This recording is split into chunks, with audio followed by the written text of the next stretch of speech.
okay lang yon.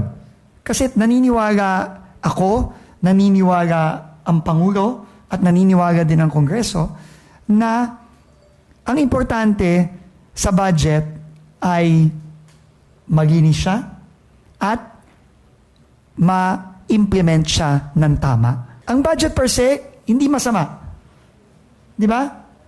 Ang masama, kapag yung mga proyekto sa budget, ginawang ghost, ginawang substandard, pinagkakitaan lang.